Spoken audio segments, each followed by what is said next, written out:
തോന്നിയത്ര അണ്ടിപ്പരിപ്പ്, തോന്നിയത്ര ബദാം, കാരക്ക, ബദാം, അണ്ടിപ്പരിപ്പ്, ഉണക്കമുന്തിരി, പിന്നെ പറഞ്ഞോടി, പിന്നെ പിസ്ത, ആപ്രിക്കോട്ട് ഒക്കെ തിന്ന് പാണ്ട.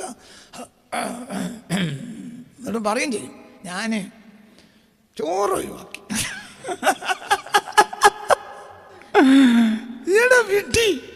എന്തേ കാട്ടിയ ഇത് ഹൈറുള്ളതെന്ന് പെരുപ്പിച്ചു. അത് കഴിഞ്ഞു, അതിൻ്റെ അവസ്ഥ കഴിഞ്ഞു.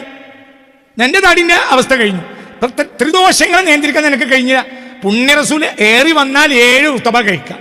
അതുമ്മത്തന്നെ എന്ത് കൂട്ടും? കക്കരി കൂട്ടും. കക്കരി തണുപ്പുണ്ട്, റുത്തബിൽ ചൂടുണ്ട്. അപ്പൊ ഇതിന്റെ ചൂടിനെ ഇത് തടയും, ഇതിന്റെ തണുപ്പ് തടയും. അപ്പോൾ സന്തുലിതപ്പെടും ബോഡി. ഇതെന്നാ പറയണത്? 1400 കൊല്ലങ്ങൾക്ക് മുമ്പ്. ഈ 1400 കൊല്ലം മുമ്പാണ് ഇത് വാഗ്ബടർ എഴുതുന്നത്.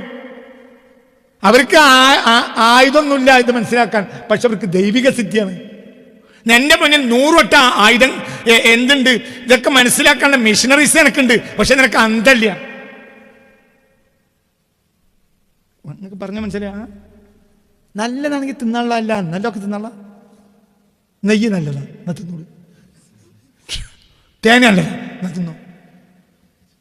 അതിനളവില്ലേ? അതും അതിൻ്റെ നിയന്ത്രിക്കാൻ പറ്റിയ ഒരു സമയമില്ലേ? സമയം. വെള്ളുള്ളി രാത്രി കഴിക്കരുത്, തൈര് രാത്രി കഴിക്കരുത്. തൈര് നല്ലതല്ലേ? ആണ്. എപ്പോൾ?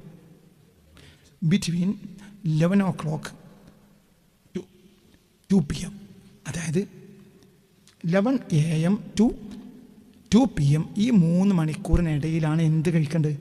തൈര്. അത് വലിയ കരുത്തിൻ്റെ ആരോഗ്യത്തിനുണ്ടാക്കും. മനസ്സിലായില്ലേ? നിനക്ക് ഭയങ്കര കരുത്തുണ്ടാക്കും, രോഗപ്രതിരോധ ശേഷി വർദ്ധിപ്പിക്കും. ഇതേ സാധനം വൈകുന്നേരം കഴിച്ചാൽ രോഗപ്രതിരോധ കുറയുന്നു മാത്രമല്ല, ആരോഗ്യം, കഫം കൂടും. കഫം കൂടിയാൽ ത്രിദോഷങ്ങളുടെ സമാനത നഷ്ടപ്പെട്ടു. നിങ്ങൾക്ക് പറഞ്ഞാൽ മനസ്സിലായില്ല. വെള്ളുള്ളി പകൽ കഴിക്കണം. എപ്പോൾ കഴിക്കരുത്? രാത്രി. ഉള്ളിയൊക്കെ